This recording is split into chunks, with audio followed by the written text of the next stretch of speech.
Grandes bendiciones para ti que estás en este canal. Gracias por conectarte. Hoy vengo a tratar un tema importante porque he visto que se habla del rapto de la iglesia o el arrebatamiento y qué importante saber qué condiciones debemos tener nosotros los creyentes para irnos, si todos van a ser llevados o todos van a ser dejados o algunos van a ser llevados, algunos van a ser tomados. Entonces es muy lindo para mí porque yo he visto que mucho creyente pues habla del arrebatamiento y está muy emocionado y se conectan como grupo y son cosas muy, muy bonitas, pero resulta que a mí me ha dejado pensando algo muy importante y es saber cuál es el carácter verdaderamente de un cristiano que merece estar en el arrebatamiento de la iglesia. El arrebatamiento de la iglesia es un suceso fundamental en la vida del creyente porque realmente el propósito de Cristo al venir aquí a la tierra es darnos vida eterna y sacar un cuerpo corruptible de mortalidad a llevarlo a un cuerpo de inmortalidad. Unos, como decía Pablo, van a ser pasados por ese proceso de la muerte, ese proceso donde como la semilla tiene que morir en tierra, allí se queda enterrada para que pueda de ahí salir y florecer y salir de ahí un buen árbol. Entonces, Pablo decía lo mismo, que eso sería lo que acontecería con nuestros cuerpos físicos que son mortales, ¿no? Entonces Jesús lo que vino fue a romper ese, digamos, eso tan devastador que hay para la vida del ser humano, que es la muerte. Entonces Él vino precisamente a romper con todo esto y darnos a nosotros esa posibilidad de trascender a Dios, trascender al Padre, para poder irnos con Él y llegar a un reino maravilloso donde ya no toquemos la muerte y seamos como queremos ser, perfectos, jóvenes, sin limitaciones. Resulta que todo esto lo dice Pablo y él lo cuenta como una revelación y él dice, les contaré un misterio. No todos dormiremos, no todos moriremos, sino que algunos seremos arrebatados.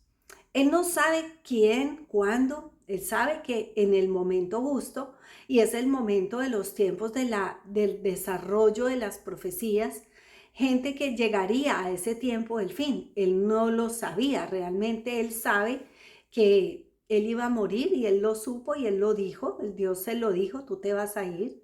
Y así como Elías, Enoc, digamos, arrebatados y aún transportados, como Felipe, que iba de una ciudad a otra y Dios lo transportaba espiritualmente y llegaba de un lado a otro, aunque él todavía no había sido transformado, ¿sí? Él no había sido todavía trascendido y transformado en un cuerpo espiritual. Dios se lo movía de un lado a otro. Entonces, asimismo acontece en el tiempo del arrebatamiento. Así como a Felipe lo transportaba de una ciudad a otra, a nosotros nos puede transportar a las nubes, a nosotros nos puede sacar del cuerpo de un momento a otro y hacer un proceso completamente maravilloso como lo que él dice que va a pasar. Pablo lo expresa, Pablo lo dice y aún en el libro de Daniel también habla de eso. De que va a haber un rescate y que serán sacados y que es algo increíble, pero muchas personas de pronto eso no lo entienden, ¿no? Tenemos que saber que cuando Dios se refiere de un rescate, Él, él está hablando de una manada pequeña, de un grupo, porque Él no está diciendo voy a rescatar a toda la iglesia, chicos, grandes, viejos, jóvenes. Él no dijo así. Él dijo voy a tomar a mi iglesia, y Él habló casi de la iglesia de Filadelfia, la que cumple con ciertos requerimientos que aunque es muy pequeña o es muy pobre o es, llamémosle, muy humilde, muy insignificante, tiene gracia ante los ojos de Dios. Entonces, ¿qué es lo que nos va a hacer a nosotros merecedores, ya, tal vez decirlo así, de un rapto, de un arrebatamiento, de que seamos tomados como abruptamente en un arpazo y podamos salir, ser sacados? Resulta que este proceso a mí me ha dejado pensando, porque yo veo que hay muchas personas que hablan de este proceso y aún tienen fechas específicas y se mueven como carnales. Son cosas que uno a veces no piensa, pero Dios en su palabra, Pablo lo hablaba, Pedro lo hablaba, explican y dicen la clase de carácter que tiene que tener un creyente. Dios no nos dice que nosotros debemos ser santos, que debemos ofrecer en sacrificio a Dios nuestros cuerpos, sí, como una ofrenda, no solamente en nuestras oraciones y en nuestras alabanzas, sino que nuestro cuerpo sea como un sacrificio a Dios. Ese sacrificio representa que nosotros aprendamos a vivir en este mundo, en medio de tribulaciones, en medio de problemas, dificultades, en situaciones que tenemos, poder ser eh, personas que siempre estemos tratando de poner el nombre del Señor en alto, ¿me entiende? Que seamos personas que, que, que seamos limpios, que seamos moralmente sanos, que seamos personas emocionalmente sanas. Y eso se logra a través de la oración, de la guerra espiritual, donde uno sea libre de ataduras, ligaduras, de esas necesidades carnales que el ser humano tiene, que no practiquemos las cosas del mundo, que no seamos como la gente del mundo, que nos apartemos de los incrédulos, que caminemos, digamos, en testimonio a la estatura del Cristo Todopoderoso, ¿me entienden? Es esforzarnos para hacer un sacrificio agradable a Dios. Hay gente que predica que pecar está bien, pero yo les digo, ¿qué clase de sacrificio hay ahí? Ah, no, que Cristo hizo todo en la cruz por nosotros, sí, Él lo hizo. Pero cuando nosotros llegamos, recibimos a Cristo, hemos sido transformados. Y Él dice que nosotros en nuestro interior, cuando recibimos a Cristo, somos perdonados, restaurados, cambiados, liberados, ¿sí? Pero somos transformados en nuevas criaturas para empezar a conseguir la estructura de Cristo en nuestro carácter, en nuestra forma de vivir, en nuestros valores, en nuestra forma de seleccionar las cosas que nos conviene y lo que no nos conviene, en nuestra forma de enfrentar el mundo con sus ofensas, con sus injurias, con sus vicios, con su inmundicia, con todas las cosas que llegan a nuestra vida, cómo nosotros las vamos a enfrentar como un verdadero creyente en el Señor, a veces soportando con paciencia las tribulaciones, las diferentes situaciones que puedan llegar, cosas que no nos gustan, cosas que no quisiéramos tener en nuestra vida, pero que tenemos la necesidad de dominarlas y aprender a controlarlas, aprender a aceptar situaciones que de pronto no nos gustan, aprender a perdonar, aprender a dejar en libertad la gente, a sanear nuestra vida, aprender como creyentes a no contender, a que si quieren contender con nosotros no prestemos atención al asunto, sino que pasemos por encima de todo eso. Al fin y al cabo, ¿qué? ¿Quiénes somos nosotros para participar de la gloria de Cristo? Si Cristo padeció, ¿por qué nosotros también no podemos padecer juntamente con Él? Es muy posible que el padecimiento duela, pero muchas veces cuando uno ama a Cristo y quiere ser un testimonio, debe realmente ser un testimonio y pasar por encima de esas ofensas. Que no nos duelan las ofensas, que no nos hieran las ofensas. Simplemente tú retírate si te puedes retirar, si no, soporta un tiempo, porque Dios tampoco nos pone cargas más pesadas de las que nosotros humanamente no podemos soportar. Él nos pone lo que podemos llevar. Cada cosa y cada situación que viene a nuestra vida, por difícil que sea, siempre va a ser un mayor peso de gloria, porque esto es para bien de nosotros, dice el Señor. Cada situación es para mejorarnos, para perfeccionarlos, porque Él no quiere destruirnos, sino que nos pone situaciones difíciles para que nuestro carácter se pula, para que si somos soberbios, somos orgullosos, nos bajemos, para que seamos más humildes, para que seamos más dependientes de Dios y menos de nosotros mismos, para aprender también a amar a Dios más que al mundo, a lo que nos rodean. ¿Por qué? Porque resulta que cuando nosotros nos vayamos a ir en el rapto, es un viaje tan maravilloso que no podemos cargar grandes cargas. Nosotros no podemos apegarnos a nada, no podemos aferrarnos a las personas, ni a los objetos, ni a un trabajo, ni a mis logros, ni a mis éxitos, ni al libro que quiero escribir, a nada. Tenemos que ser despojados de todo peso, despojándonos de ese viejo hombre, de esa naturaleza que nos obliga a pensar en mi yo, en ese ego tan elevado, donde todo es para mí, todo donde yo tengo que ser grande, donde yo quiero ser importante, donde todo lo mejor es para mí. Tú tienes que aprender y entender eso. Dios permite muchas cosas porque tenemos que renunciar a ese yo, a ese ego tan elevado. ¿Por qué? Porque ya no vivo yo, mas Cristo vive en mí. Y lo que yo vivo en la carne, lo vivo en la fe del Hijo de Dios. Así que entiendan de por sí que hay que renunciar a esas peleas, a esas contiendas, porque en vez de ser un testimonio estamos siendo un mal ejemplo. Dios nos manda a nosotros a ser un buen ejemplo entre todos los humanos y a veces soportar con paciencia cosas que no nos gustan, injurias, cosas que nos dicen que para nosotros duelen y a veces no son reales. Otra cosa también es que no nos apeguemos a los bienes materiales. Al fin de cuentas, la gente viene a este mundo a hacer una fortuna, a conseguir un nombre, a lograr, porque la gente quiere ser importante y la gente quiere lograr muchas cosas, pero esas cosas no se las pueden llevar. Todo eso se va a quedar aquí. Cuando ha visto usted un mortuorio o un entierro o un velorio, pues, donde tengan todas las maletas al lado del cajón y entierren al muerto con todas sus cosas.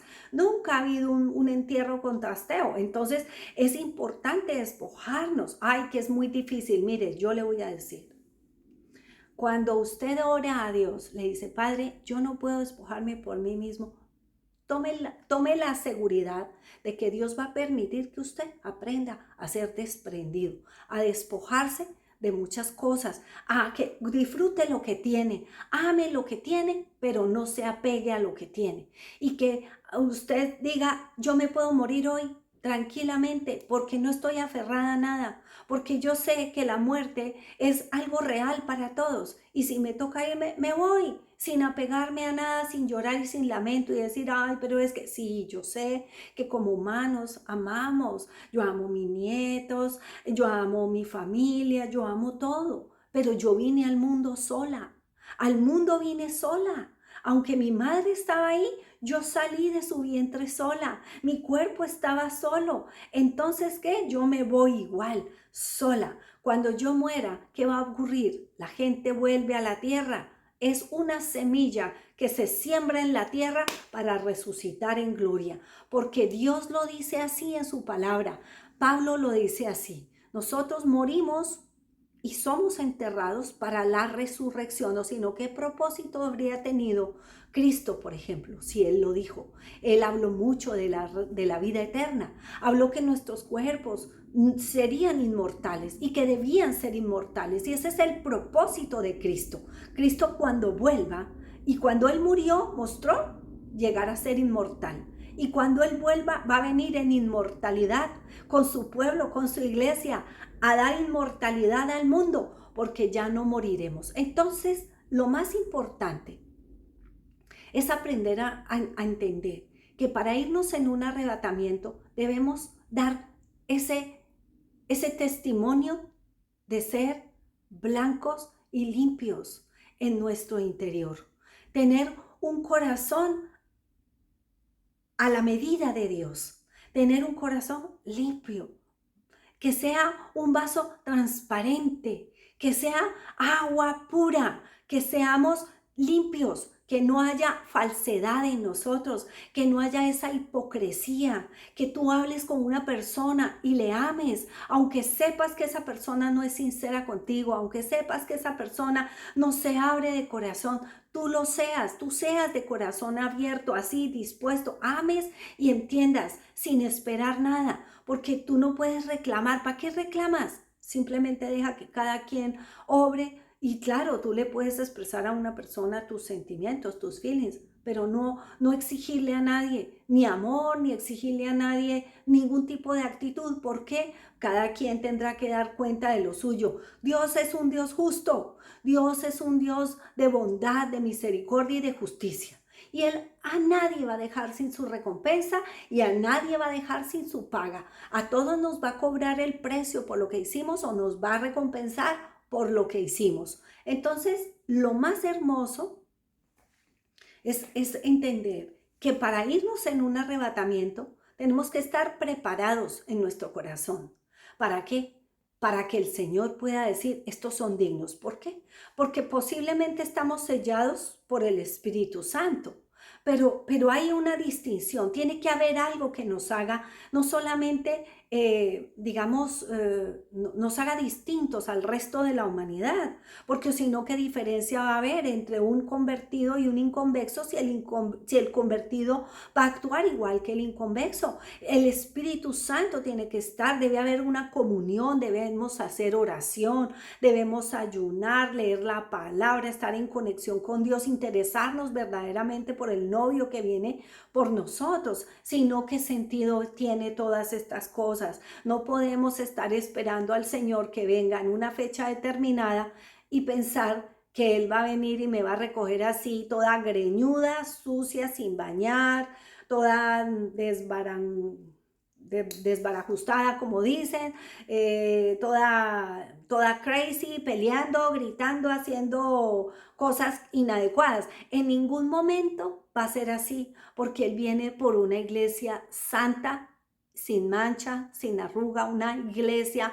pura, hermosa, una iglesia que esté preparada, una virgen despierta, no una virgen necia, dormida. Va a venir por una iglesia que esté despierta, una novia atenta a que el novio viene con su lámpara encendida, que es la lámpara de qué, de la oración, de la comunión, del estar con Él, agradarlo a Él, vivir para Él, amarle a Él. ¿De qué sentido tiene entonces? Vendría por todo el mundo si vamos a actuar como los mundanos, como los impíos, en sus fornicaciones, fornicando, adulterando, mintiendo, brujeando, yéndonos a leer las cartas, asistiendo a conciertos, yéndonos a discotecas a rumbear, fumando cigarrillo, tomando cerveza, trago, vino, lo que sea, viviendo una vida como el mundo la vive. ¿Qué diferencia habría entre un convertido y un inconvexo? Ninguna.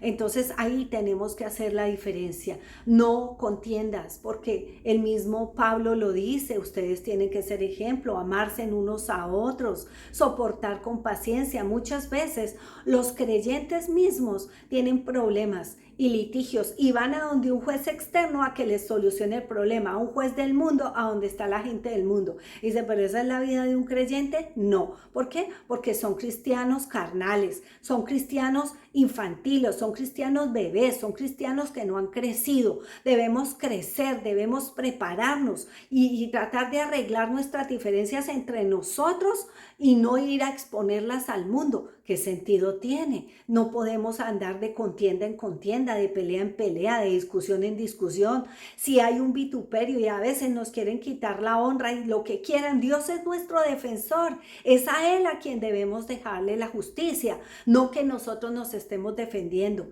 Si nos quieren quitar algo, dejar que Dios sea quien pelee por nosotros. No podemos hacer eso. El mismo Pablo dice, es posible que ustedes más bien pierdan un caso a que estén dando un mal testimonio, sean un buen testimonio. Entonces yo los motivo a mis amados hermanos a que traten de meterse en la palabra y entender que el creyente vive con justicia, la justicia de Dios. Porque eso es muy importante, la justicia siempre, ser justo, ser recto, ser correcto, ser honesto, ser honrado, sí, no andar metalizado, no dejarnos engañar. Eso sí, hermanos, andar como palomas, mansos, pero sigilosos como serpientes, porque nosotros en la sabiduría de Dios debemos trabajar eso, esa parte importante, ser como palomas, mansos, humildes, pero ser como serpientes, sigilosos y reconocer a dónde está el problema, quién está por ahí, usar nuestro discernimiento espiritual. Nosotros tenemos unos radares del Espíritu Santo. Él nos muestra, y si no lo tienes, pídele a Dios que te dé el don de discernimiento, los dones del Espíritu, porque ese don es muy importante, porque con ese don tú aprendes a distinguir y a saber quién es cada persona. Y tú la ves, tú la escuchas, tú solo la sientes y tú ya sabes que hay en el corazón de ese ser humano. O si no sabes, ya sabes que hay una alarma allí, te dice no, vete por el otro lado, no te vayas por aquí, ojo con esa persona. O activa tus antenas, activa ese poder de tu espíritu. Ya no vives tú, porque recuerda que tú eres templo del Espíritu de Dios. ¿Y que hay en el templo del Espíritu de Dios? Pues vive y mora el Espíritu de Dios dentro de nosotros, que es el Espíritu de Cristo, el Espíritu de Dios mismo, que Él prometió y Él está dentro de nosotros. Entonces ese Espíritu es el que nos ayuda en nuestras debilidades. Él es el que nos ayuda a no pecar. Él es el que nos ayuda a mantenernos firmes. Él es el que nos da la revelación de Dios. Él es el que nos fortalece. Él es el que nos enriquece. Entonces, ¿cómo vamos a caminar como un simple mundano? Como un simple mortal que no le ha sido revelado el Espíritu, un simple mortal a quien Cristo no le ha sido revelado. Entonces tenemos que marcar la diferencia, porque entonces unos serán tomados, otros serán dejados. Así será, y después viene el llanto y el crujir de dientes, porque la verdad es que sería muy doloroso si de pronto a veces uno por torpeza, por falta de sabiduría, porque somos necios, no podamos entender cuál es la actitud y el verdadero carácter de un creyente. Nos motivamos unos a otros a ser mejores cada día y a esperar al Señor con paciencia y con amor, porque Él no tarda su venida. Muy pronto estará viniendo por nosotros. Así que bendito sea el Señor y Padre de nuestro Señor Jesucristo y el Hijo, quien está con nosotros, que es Dios mismo habitando por nosotros, en nosotros, con nosotros y para siempre. Así que Dios me los bendiga, afirmémonos en la santidad, por favor, porque si no, no vamos a poder ser arrebatados. Que Dios me los bendiga, los cuide mucho y les dé de su amor, de su paz y las más grandes bendiciones. Hasta pronto.